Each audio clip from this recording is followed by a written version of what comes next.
காட்டில் கோரிக்காகவும் காலுக்காகவும் வாழ்ந்து வந்தனர். கோரிக்காகவும் பெருந்தேனியாக இருந்தார். இங்க பாரு கோரி, நான் இந்த வாரம் எந்த காய்கறி மல்லிகை சாமான் எதுவுமே வாங்கலை. ஏன் தெரியுமா? இந்த வாரம் 2 கல்யாணம் வருது. ஒன்று ஜாக்கி வீட்டு கல்யாணம், இன்னொன்று ஜானி வீட்டு கல்யாணம். அதனால காய்கறி பழம் ஸ்நாக்ஸு எதுவுமே வாங்கலை கோரி. நம்ம அந்த கல்யாண வீட்டுக்கே போய் சாப்பிட்டுக்கலாம். மிச்சம் இருக்கிற உணவை நம்ம வீட்டுக்கு எடுத்துட்டு வந்துடலாம். சரியா கோரி? சரி காலுஜி, நீங்க சொல்றபடியே செய்யலாம். எனக்கு அந்த உணவுலாம் ரொம்ப பிடிக்கும் காலுஜி. கோரிக்காகவும் மேக்கப் போட்டு கொண்டு இருந்தது. அப்பொழுது காலுக்காகவும், கோரி நீ 2 மணி நேரமா மேக்கப் போட்டுன்னு இருக்க. நீ எப்போதான் வருவ? கல்யாண வீட்டில் விருந்து முடிஞ்சிடும் போல. நீ அந்த அளவுக்கு மேக்கப் போட்டுட்டு இருக்க. இருங்க காலுஜி, நான் மேக்கப் போட்டால் தானே எல்லாரை விடையும் நான் அழகாக இருப்பேன். அப்போ தானே எல்லாருக்கும். கோரி சட்டை போட்டுன்னு மேக்கப் போட்டுட்டு சீக்கிரமா வா, நம்ம கல்யாண வீட்டுக்கு போகலாம். ஜாக்கி ஆப்பிள் தோட்டத்தில் கல்யாணத்தை வச்சிருக்கான், அங்கே விருந்தும் வச்சிருக்கான். நம்ம போயிட்டு இன்னைக்கு நல்லா சாப்பிடலாம் கோரி. இந்த காலேஜி எப்பவுமே அவசரம் தான் படுறாரு. நான் மேக்கப்லாம் போட்டுட்டு பொறுமையாக தான் வருவேன். டிஃபன் பாக்ஸும் எடுத்துகிட்டு போனேன்னா கல்யாண வீட்டில் ஏதாவது மிச்சம் மீறி இருந்தால் எடுத்துகிட்டு வர முடியும். ஐயோ, இந்த பெருந்தேனி கோரிக்காகவும் இந்த கல்யாண வீட்டுக்கு வந்திருக்கே. எல்லா உணவையும் இந்த பெருந்தேனி கோரிக்காகவே சாப்பிட்டு விடுமே. 10 ஆள் சாப்பிடுறத இந்த காகமே சாப்பிட்டு விடுமே. அவ்வளோ பெரிய பெருந்தேனி இந்த கோரி. இந்த காலமும் கூட வந்திருக்கே. இந்த உணவெல்லாம் காலியிடம் போல. நான் அதுக்குள்ளே எல்லா உணவையும் சாப்பிட்டாகணும். இந்த கோரிக்காகவும் அதுக்குள்ளே சாப்பிட போகுது. காலு, உணவெல்லாம் மிகவும் பிரமாதமாக இருக்குது. உங்கள் ஃப்ரெண்டு ஜாக்கி ஒரு கஞ்சனாக இருப்பார் போல். பர்கர்லாம் போட்டிருக்காரு கல்யாணத்தில். நான் டிஃபன் பாக்ஸ் எடுத்துன்னு வந்திருக்கேன். மிச்சம் மீதி இருந்தால் நான் இதில் போட்டு எடுத்துக்கிறேன். வீட்டில் போய் நம்ம நல்லா சாப்பிடலாம். இந்த பர்கரெல்லாம் ஹோட்டலில் தான் இருப்பாங்க. கல்யாணத்தில் வந்து பர்கர்லாம் வச்சுருக்காங்க. நான் என்ன தான் செய்யறது? ஒரு பிரியாணி ஒரு ஃப்ரைட் ரைஸு போட்டால் என்ன? இந்த பர்கர் எடுத்துன்னு வந்து வச்சுருக்காங்க கல்யாணத்தில். கோரி சீக்கிரம் வா, நம்ம இன்னொரு கல்யாணத்துக்கும் போய் நல்லா சாப்பிட்டு வரலாம்.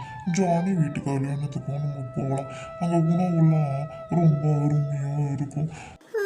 சரி வாங்க காலுஜி. எனக்கு ஜாக்கி வீட்டில் சாப்பிட்டது எனக்கு வயிறு நிரம்பல.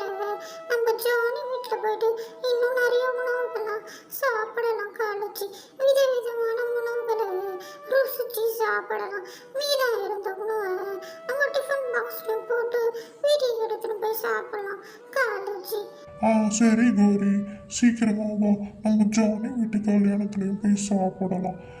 2 காகங்களும் ஜானி வீட்டு கல்யாணத்துக்கும் புறப்பட்டனர். எல்லா உணவையும் இன்னைக்கு ருசித்து சாப்பிட்டு விடலாம் என்று 2 காகங்களும் புறப்பட்டனர். இன்னைக்கு நிறைய உணவு சாப்பிட்டு விட வேண்டும் என்று 2 காகங்களும் புறப்பட்டு சென்று கல்யாணத்தில் நல்ல வயிறு முட்டை சாப்பிட்டனர். பின்பு வீட்டுக்கு வந்த கோரி காகத்திற்கு வயிறு வலி வந்து விட்டது. ஐயோ காலுஜி, எனக்கு வயிறு வலிக்கின்றது. நான் நிறைய சாப்பிட்டு விட்டேன்னு நினைக்கிறேன். நான் என்ன செய்வது? இருக்கு கோரி, நான் உன்னை மருத்துவர்கிட்ட கூட்டிட்டு போகிறேன். புறா மருத்துவர்கிட்ட போனால் உனக்கு வயிறு வலி எல்லாம் சரியாயிடும் கோரி. கோரி, அதுதான் எப்பவுமே அளவாக சாப்பிடணும். இல்லைன்னா இந்த மாதிரி வயிறு வலியெல்லாம் வந்துவிடும். நம்ம புறா மருத்துவர்கிட்ட உடனே போகலாம் வா கோரி. அதுக்கு தான் நான் அளவாக சாப்பிட்டேன். உன்ன மாதிரி கண்டது பண்டதெல்லாம் சாப்பிடாம அளவாக சாப்பிட வேண்டும் என்று 2 பறவைகளும் புறா மருத்துவரை பார்க்கலாம் என்று சென்றனர். அங்கு சென்றவுடன் புறா, இங்க வர கோரி, அளவுக்கு மீறினா அமுதம் நஞ்சு. நீ அளவுக்கு அதிகமா சாப்பிடாது. சாப்பிடத்த குறைச்சிக்கோ. இல்லைன்னா இந்த மாதிரி வயிறு வலிலாம் வந்து நீ அவஸ்தைப்பட வேண்டி வரும். புரியுதா கோரி? எல்லாமே ஒரு அளவுக்கு தான் இருக்கணும்.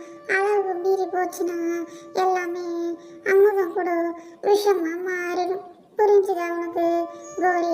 உனக்கு மருந்து தரேன், நீ சாப்பிட்டேனா உடனே சரியாயிடும் கோரி. புறா உடனே மருந்து தந்தது கோரி.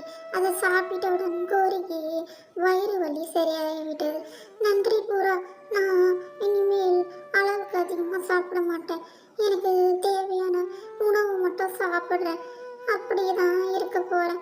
இல்லைன்னா இந்த மாதிரி வயிறு வலி வந்து அவஸ்தைப்பட வேண்டி வரும்.